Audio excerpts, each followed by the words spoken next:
Assalamualaikum warahmatullahi wabarakatuh. Nama saya Farid Poniman. Saya berbicara sebagai penemu konsep Stephen. Hal ini akan saya mulai dari sebuah pertanyaan yang menggelitik. Adakah kita memerlukan tes IQ? Pasti jawabannya adalah semua memerlukan. Tapi sesungguhnya adalah ada yang terlebih dahulu perlu dilakukan sebelum tes IQ, yaitu adalah tes Stephen. Kenapa? Karena tes IQ itu adalah mengukur kapasitas. Jadi untuk mengetahui seseorang itu berada di peringkat yang mana, buruk, menengah ataupun baik, maka itu diukur menggunakan tes IQ. Sedangkan untuk mengetahui jenis orang ini, jenis kecerdasannya apa, maka itu diukurnya menggunakan tes Stephen. Jadi sesungguhnya adalah melakukan tes Stephen terlebih dahulu itu lebih diperlukan dibandingkan dengan tes IQ. Setelah mengetahui apa jenis kecerdasannya, maka baru kemudian bisa diikuti dengan tes IQ untuk mengukur kapasitasnya. Nah, tes Stephen sebagai sebuah alat tes ini memiliki 3 keunggulan. Yang pertama adalah simple, kemudian akurat, dan aplikatif. Kenapa disebut sebagai simple? Karena hasil tes Stephen ini kesimpulannya clear, dia jelas. Dia menentukan satu jenis kecerdasan tunggal yang direkomendasikan untuk menjadi emphasize di dalam pembinaan. Yang satu itu adalah tinggal melihat hasil tesnya, satu di antara 5 mesin kecerdasan atau satu di antara 9 personality genetik. Tidak ada mesin kecerdasan yang ke-6 dan tidak ada personality genetik yang ke-10. Nah, jadi simple, setiap orang tinggal ditentukan apa salah satu di antara 5 mesin kecerdasan tadi atau 9 personality genetiknya. Mengapa disebut sebagai personality genetik? Karena ini adalah jenis personality yang tidak akan berubah mulai dari dia lahir sampai kemudian dia meninggal. Meskipun jenis genetiknya adalah genetik non-hereditary, tetapi dia permanen, dia menetap sebagai sebuah personality. Nah, itu ada 9 kalau menurut Stephen. Nah, kemudian mengapa disebut akurat? Kita bisa melihat dari hasil risetnya bahwa validitasnya sangat baik, reliabilitasnya juga sangat tinggi. Ketika tes ini diulang, maka kecenderungan hasilnya adalah sama. Di antara 343 orang yang dilakukan retest setelah sebulan, hanya ada 4 orang yang berubah, jadi itu artinya memang persentasenya kecil sekali. Sejelek-jeleknya, seburu-burunya adalah pada angka 5% lah yang kemungkinan bisa berubah. Mengapa disebut dengan validitasnya tinggi? Karena rata-rata orang yang dites, kebanyakan hampir semuanya orang yang dites merasa bahwa kesimpulan dari hasil tesnya ini gua banget. Mereka merasa cocok sekali dengan penjelasan hasil tes Stephen ini. Bahkan mereka terkadang melihat ada hal-hal yang tersembunyi yang selama ini dirinya belum tahu. Hasil tes Stephen ini bisa mengungkapkan bahwa sesungguhnya seseorang memiliki potensi-potensi tertentu yang tersembunyi. Mengapa disebut aplikatif? Karena kalau sudah mengikuti tes Stephen, insya Allah dia akan menjadi mudah untuk menembungkan jati dirinya, men-set up hala tuju atau roadmap-nya atau goal setting-nya, sehingga kemudian dia bisa membuat program yang sesuai. Program 10 tahunan lah, 5 tahunan lah, tahunan lah, bulanan lah, menjadi lebih mudah karena dengan Stephen itu menjadi amat sangat jelas dia mesti pergi kemana, tanpa harus bingung, tanpa harus galau. Nah, jadi itulah yang menjadi keunggulan dari tes Stephen. Sekarang sebagai sebuah konsep, kalau tadi saya menjelaskannya sebagai alat tes, sebagai konsep, Stephen ini adalah sistematis, dia adalah bahkan solutif. Berbagai macam persoalan sangat mudah dianalisa menggunakan pisau skema Stephen. Kalau ini adalah sebagai pisau bedah, skema Stephen ini adalah pisau bedah yang tajam, yang sistematif, yang kemudian solutif gitu. Sehingga setiap perkara bisa dilihat dengan mudah menggunakan kacamata Stephen. Sebagai contoh misalnya dalam bidang pendidikan, dalam bidang ekonomi, dalam bidang sosial, dalam bidang politik, dalam bidang parenting, dalam bidang pasutri, skema Stephen bisa berbicara untuk banyak hal dan menjadi mudah menyelesaikan setiap persoalan. dengan sudut pandang ataupun dengan menggunakan skema Stephen. Sebagai riset, ini sudah kami lakukan sejak 13 tahun yang lalu, yaitu sejalan dengan berdirinya company Kubik Training and Consultancy, sebagai sebuah company training yang saya dirikan bersama kawan-kawan. Setiap klien yang menjadi klien training Kubik, maka dia akan selalu diawali dengan melakukan tes Stephen. Dulu awal-awalnya menggunakan pencil and paper test. Sekarang sejak 3-4 tahun yang lalu kita sudah menggunakan fingerprint. Jadi mulai ada perbaikan.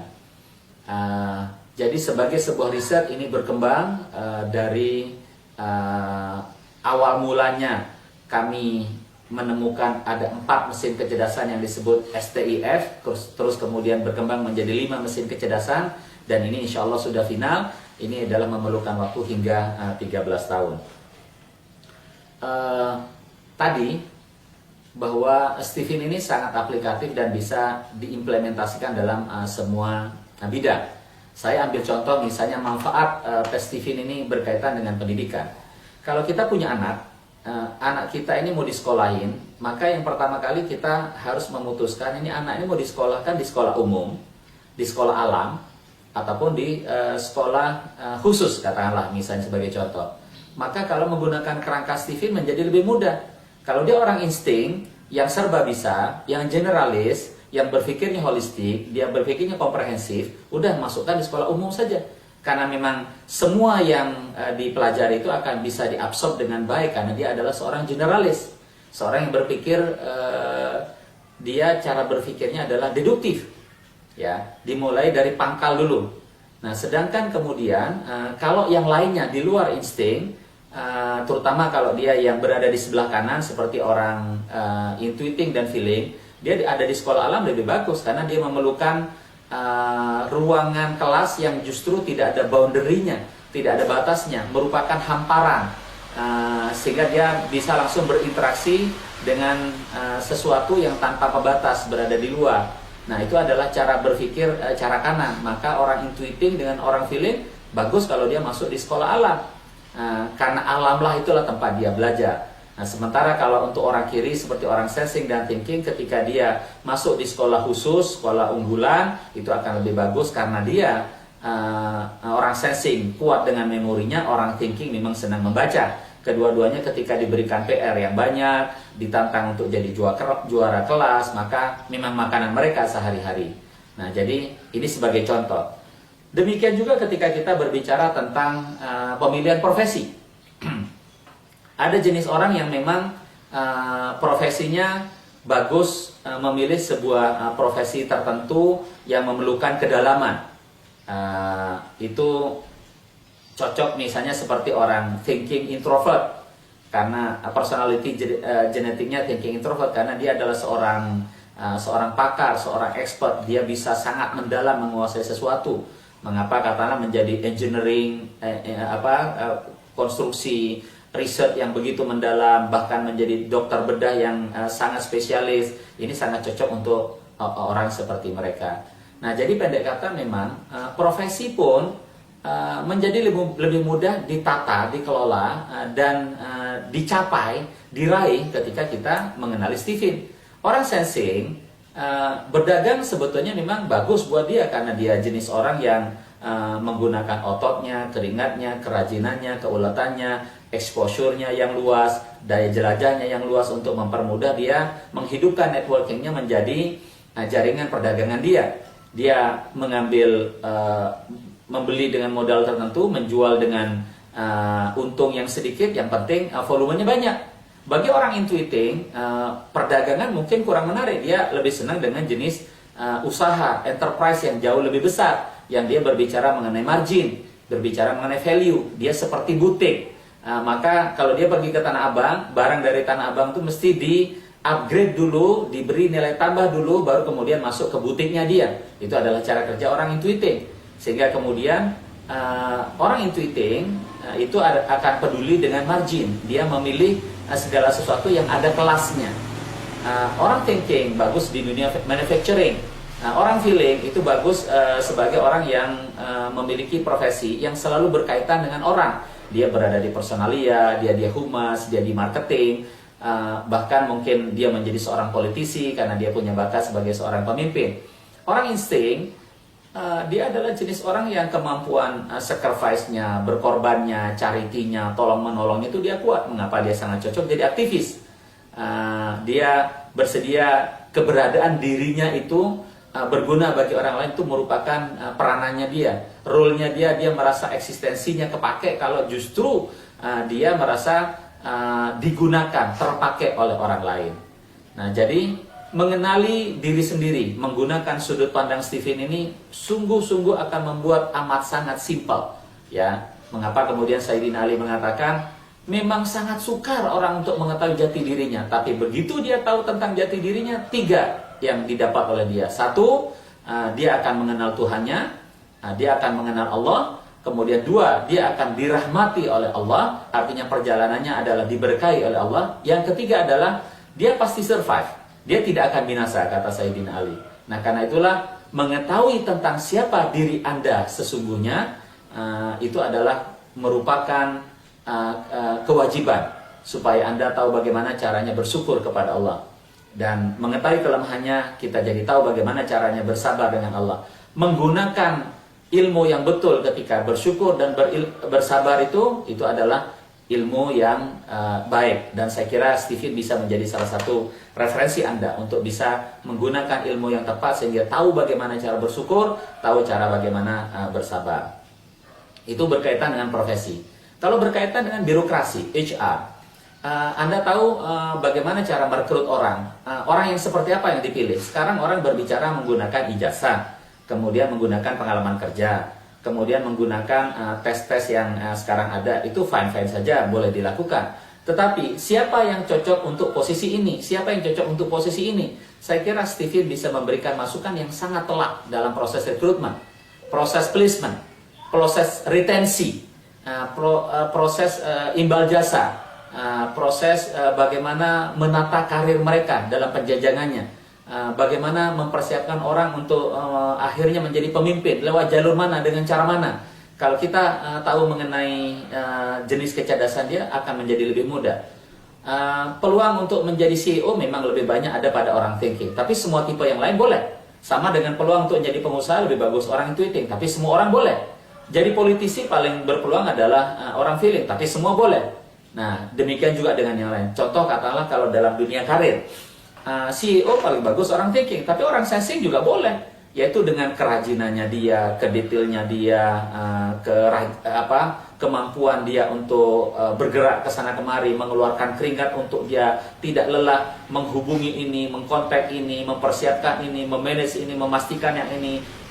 Itu adalah bagian dari cara orang sensing untuk menjadi seorang saya menyebutnya retail leader, seorang pemimpin yang retail, yang detail, sehingga kemudian tidak ada area, wilayah yang kosong yang dia tidak pastikan.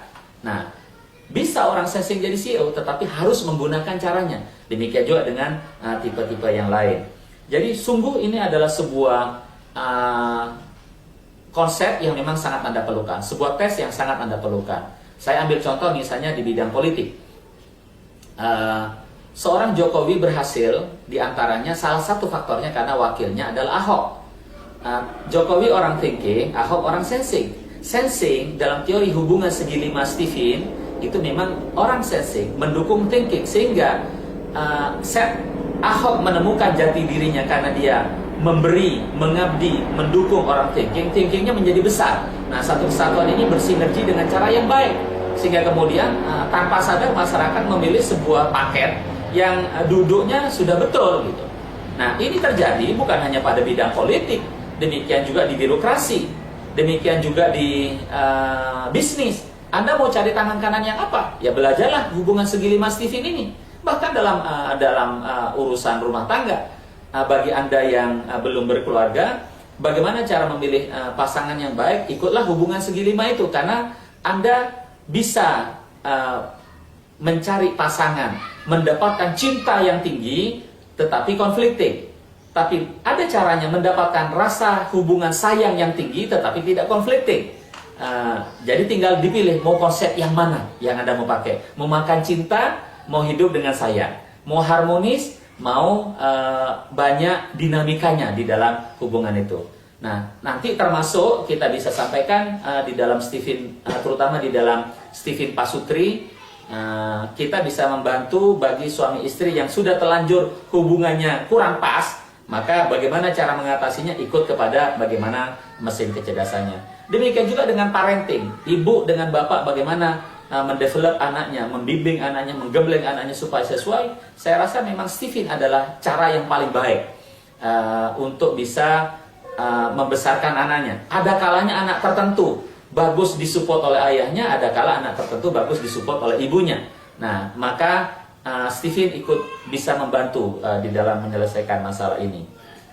Dan saya kira at the end adalah dari apa yang saya sampaikan ini, karena manfaatnya besar, era ke depan ini akan menjadi era Stephen. Paradigma masyarakat ke depan akan ditentukan oleh adanya kontribusi besar dari konsep Stephen ini. Maka saya menghimbau untuk Anda jangan ketinggalan zaman.